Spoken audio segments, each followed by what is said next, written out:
It is now my pleasure to introduce a good friend and the ICC co-chair, Congressman Henry Cuellar. Congressman?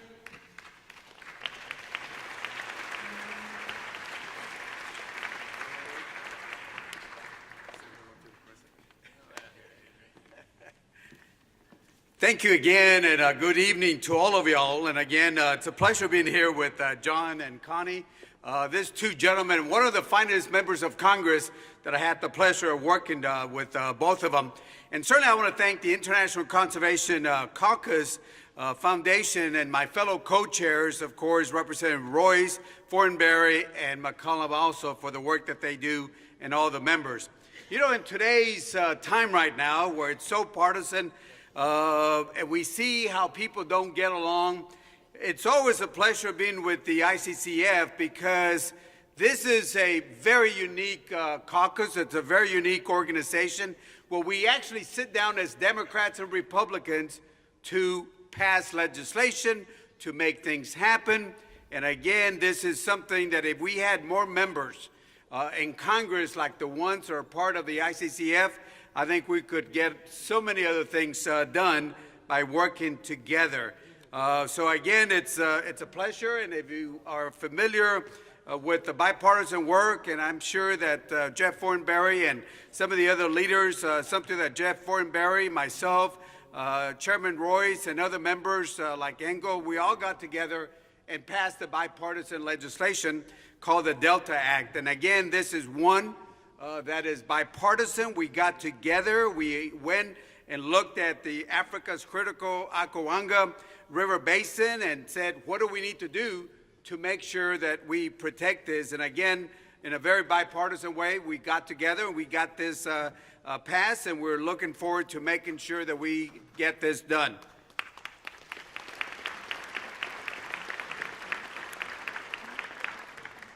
You know, and the other thing is, one of the things that I love about the ICCF is that we work together on public-private partnerships. Without the folks like yourself that are out here in the audience and other folks that have worked together, we believe in public-private partnerships. Government can't do it by itself, but if we work together, we can get it done. So to all the sponsors and everybody that has worked together to make some of these projects work, let's give them a big hand, and thank you again for what you've done. Now, it is my pleasure to introduce our next keynote speaker, the President of Botswana, His Excellency Mokgweetsi E.K. Masisi. The President, he is from Botswana. If anybody has not been to Botswana, I know that some of us were there last year. It is one of the most beautiful countries in the world. In fact, I get to be lucky again because next month I'll be again in Botswana. But again, it is one of the most beautiful countries of the world. And to be president of this beautiful country, it is a special honor. On April 1st of 2018, President Masisi was sworn in as the President of the Republic of Botswana. Prior to this, he was the Vice President of the country, and having served there in many roles there, he's got this vast experience. Cabinet positions, including the Minister of Education, the Minister of Presidential Affairs and Public Administration, a lot of experience. His education background is outstanding. The President, Masisi, was graduated from the University of Botswana. Then he also got a graduate degree from Florida State University here in the United States. And then before entering politics, he worked in UNICEF as an education project officer, where he was responsible for initiating policy, programs, reforms for Botswana. And again, he also did a lot of work in Eastern and Southern Africa. So vast experience in education, vast experience in public service also. But I think one of the most important things that we can say about our keynote speaker is that President Masisi, we want to thank him for his conservation efforts in Botswana, because if you listen to his goals in conservation, they're right in line with the ICCF. So he has provided the recognition and the support for biodiversity of the land, which he understands is so crucial for sustainable tourism development. Finding that right balance is what the president has done. The prioritization of the examination to make sure that we have protection of the endangered or protected wildlife species, or facilitating frameworks for the best practices in the management of this in their hands. He's put that as a goal, and he's working on that. Working to make sure that they go after those criminals through the investigation and the prosecution of illegal trade of wildlife, forest, and fishery products within the country. That is a goal, and that is what he's focused on. Promoting and achieving national sustainable development goals that improve the livelihood, and again, to make sure that the conservation and, of course, the economic developments are somehow balanced. He's been able to find that balance. So, ladies and gentlemen, it is my pleasure, and I'm going to ask you to please stand up and introduce, to welcome our president from Botswana, President Mokgweetsi. Thank you again, President. Thank you so much for being here. Let's give him a great welcome.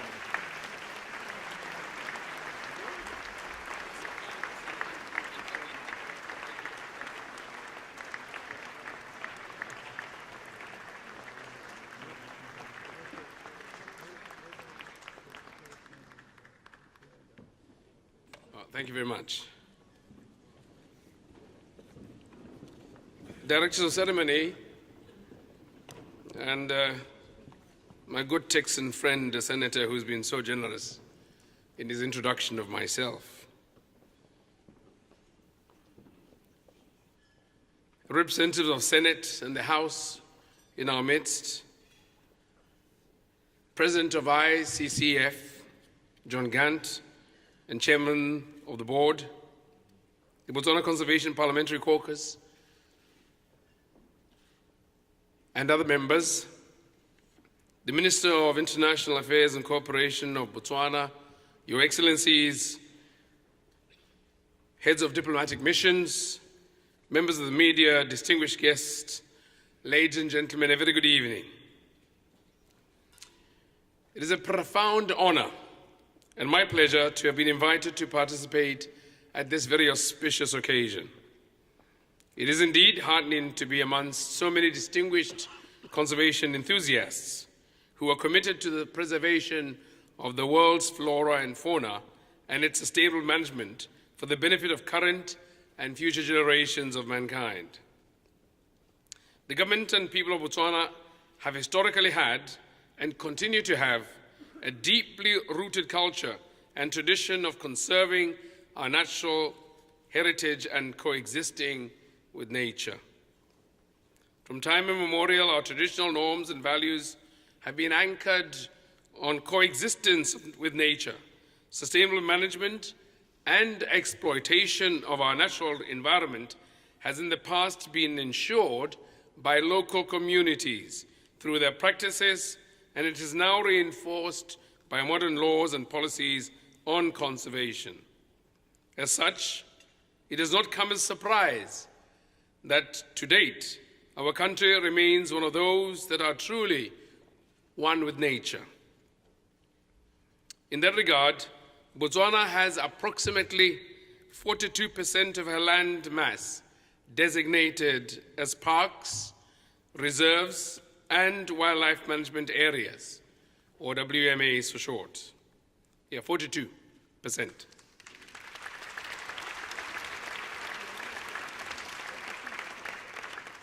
I'm glad you picked the cue for the prompt. This includes the northern part of the country hosting 4 protected areas of diverse landscape and biodiversity. From the lush wetlands of the Okavango Delta to the beautiful vastness of the Makgadikgadi Pans, Northern Botswana is home to the world's most distinct natural ecosystem with abundant wildlife, including the Big Five. It is one of the most sought-after tourism destinations, and it is also a significant conservation importance in relation to many species of migratory birds. I was just telling Mr. Ulrich, my neighbor here, that if he has not come across the author of the book of Genesis, he might as well take a visit to the Delta and see what inspired the author.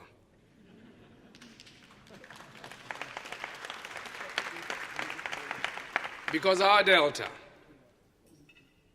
is just as God created it. And we're committed to it retaining that status. The area I've referred to is part of the multinational Kavango Basin, Kavango Zambezi, or KAZA, K-A-Z-A, Trans-Frontier Conservation Area.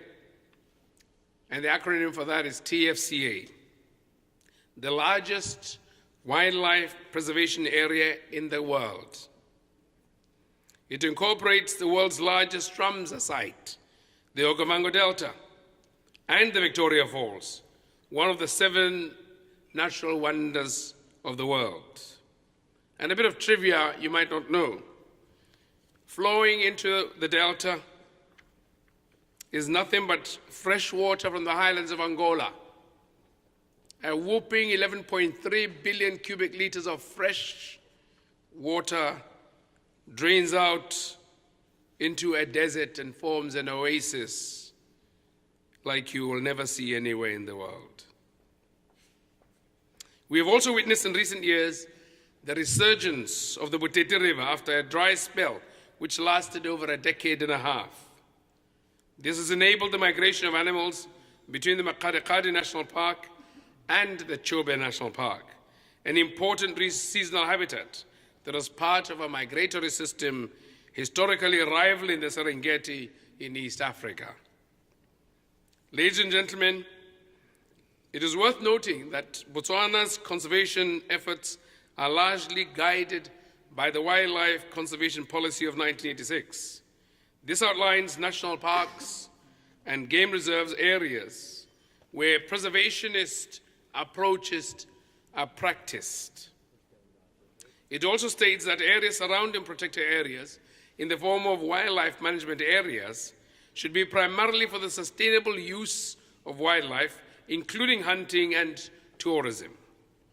The principal instrument that is used to manage wildlife in general is the Wildlife Conservation and National Parks Act of 1992. The Act promotes progressive and effective policies that have resulted in the conservation of vast wildlife estates and increasing community involvement in wildlife-based activities.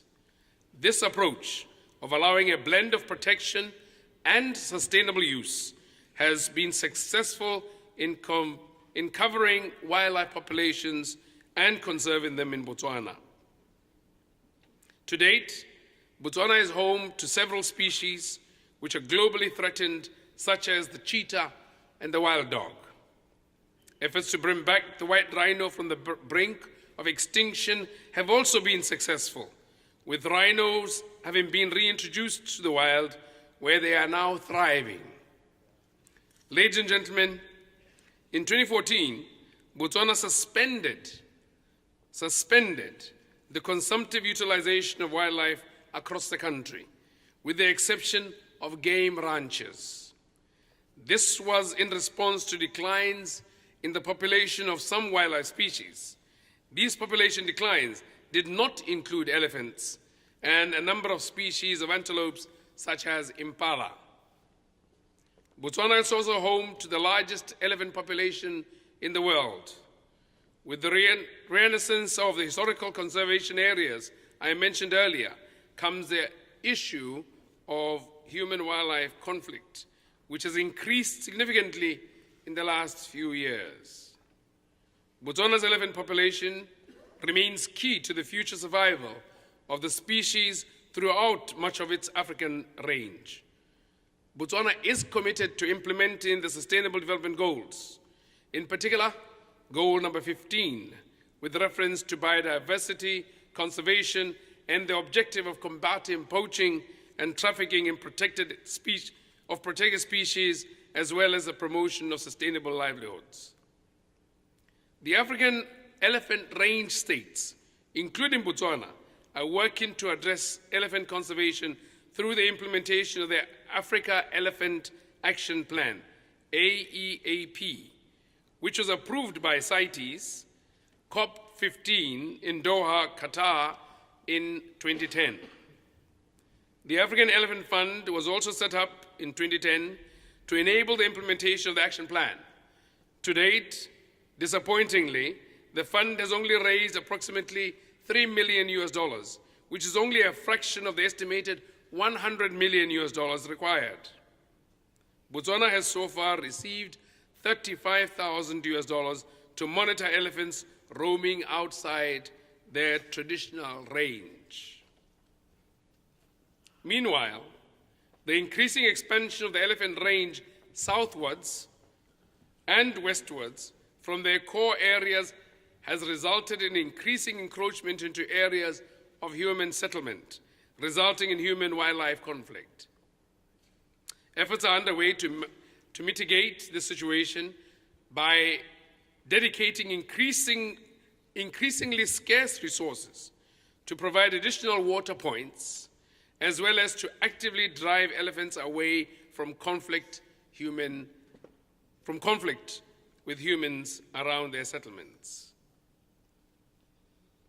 Distinguished guests, in accordance with our democratic practice of transparency and consultation, a National Elephant Action Plan is being developed as we speak with the active participation of all stakeholders. We hope this blueprint for conserving elephants while addressing challenges associated with their management will enhance our ongoing efforts.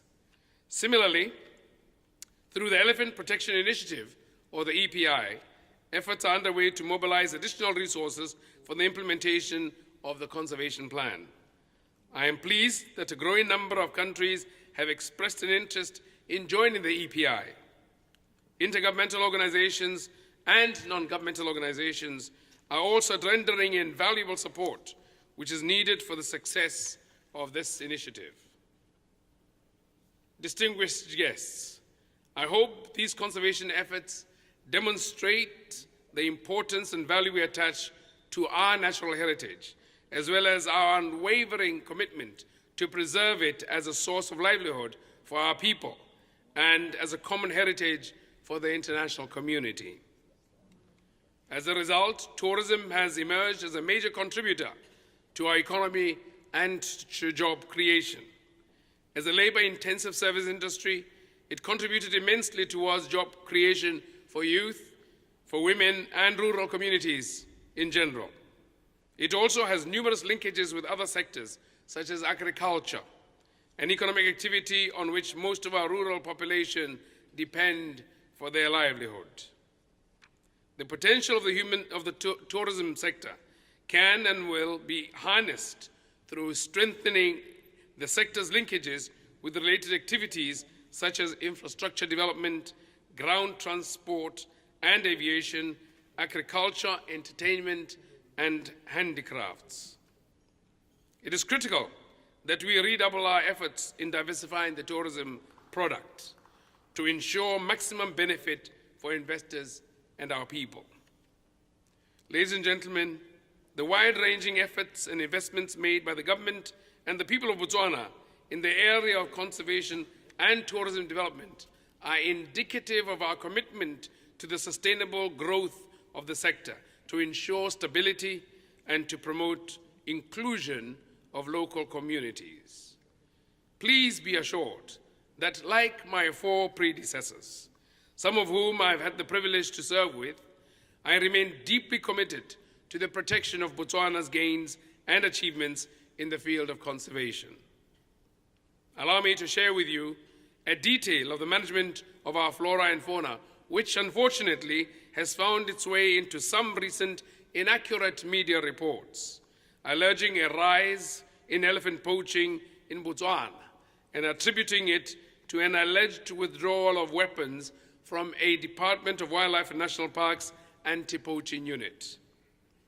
Let me assure you that the supposed disarmament of the Department of Wildlife and National Parks was in relation to a particular category of weapons, which the law prohibits them from carrying, let alone using. In Botswana, we have been and remain committed to upholding the rule of law. Withdrawing certain weapons from the department was in accordance with existing legislation. Most importantly, the fact is that this action did not in any way affect the operational effectiveness of Botswana's anti-poaching apparatus. It should be noted that the government of Botswana has, since the 1980s, directed all military and all security entities to commit resources, human and otherwise, towards anti-poaching, a practice that continues to date and for which we have no rival globally. As I conclude, ladies and gentlemen, let me reiterate the commitment of the government of Botswana to strengthening dialogue and building consensus in the formulation of public policy. It is in this context that government will be conducting a public dialogue across the country to gather the views of citizens and various role players in consideration of lifting the suspension of the hunting which has been in effect since 2014. It is my considered view that public affairs should be conducted in this manner to reach legitimate and well-informed conclusions to inform the decision-making process.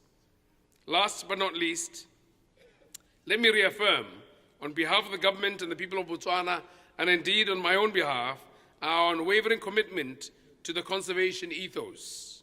This shall be maintained and nurtured for the benefit of our future generations of Botswana and the global community. Botswana remains steadfast in a commitment to protect and safeguard the world's natural heritage under our care.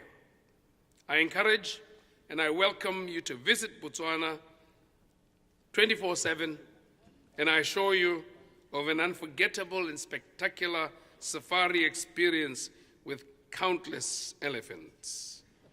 I thank you enormously for your attention.